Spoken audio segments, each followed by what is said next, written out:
The show has now come to an end, and I'm joined by Felton and Alex Luck, our two Australia-based contributors at Naval News. And I wanted to reflect with you guys what has been 3 really busy days at the show. I think it's been the busiest Indo Pac ever, the largest as well. One of the main topics that really stood out for me was surface ships because of the DSR and Tier 1 and Tier 2 requirement. Ben, there were vessels all over the place. Yeah, I think there were a lot of surface vessels this year, definitely a lot more than Indo Pacific 2022, which I think had an atmosphere of everyone just waiting for the DSR. But I think we also have a lot of waiting at this year's event because everybody's waiting for the government's response to the National Surface Fleet Review and also the National Defence Strategy to come out next year. So we covered vessel in our day 1 video, in our day 2 video, but Alex, there's even ships we didn't cover because there are others, like there were not new designs, but on the other hand they were not showing their design in the Australian configuration with the CA radar, such as Lursen and Babcock, but we know they are proposing their design for Australia as well. Yes, so everybody tries to integrate Australian requirements into existing designs. I think that was the main pitch you could see with every manufacturer here at the Indo Pac.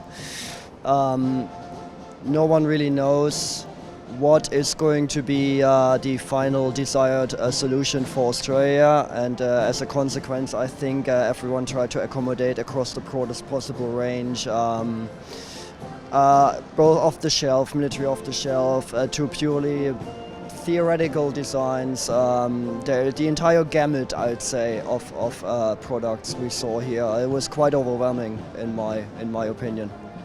And the other thing was missiles, right? There were like a lot of missiles on some designs. There was the Gibbs and Cox frigate with like up to 24 naval strike missiles and no main gun. That's very strange. Look, I mean that's just the beginning of strange, I'd say.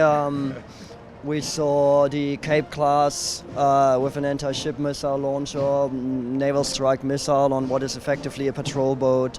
Look, I mean, you could all tell no one quite knows how to tackle the Australian requirement, and so yeah, it was a bit astonishing. Hard to explain, I think, from the manufacturers as well, what exactly they were trying to achieve with some of those designs. So you see the 128 cells on the Flight 3 with Naval, for instance, a massive warship. So Ben isn't the source of this. Maybe like some kind of but back in like a few years ago, Vice Admiral Roden in the US had that distributed lethality concept of distributing missiles across many surface ships, including the supply vessels.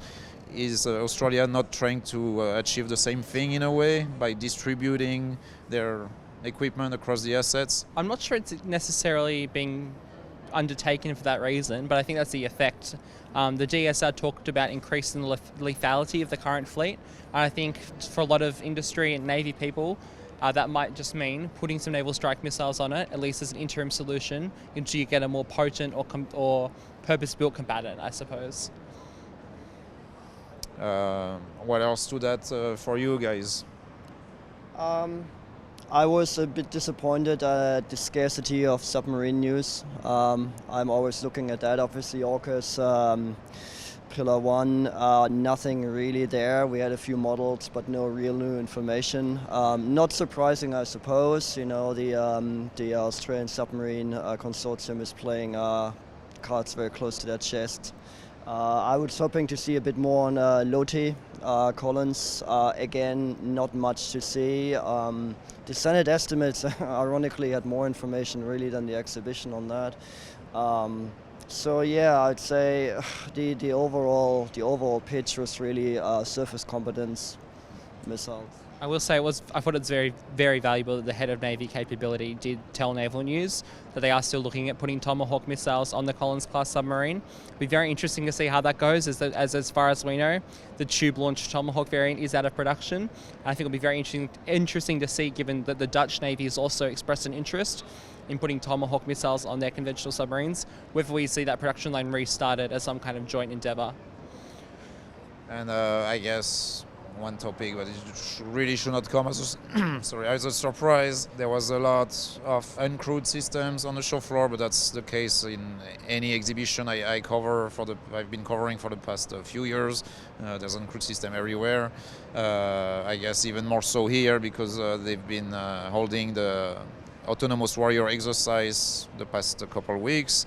And I should mention the US Navy really come and force in a strong way with bringing 4 USVs here in Sydney for the exercise, but they brought one in actually right behind us for the show. Yeah, absolutely. I think there was a lot of uncrewed systems, as we'd say in Australia, on the show floor.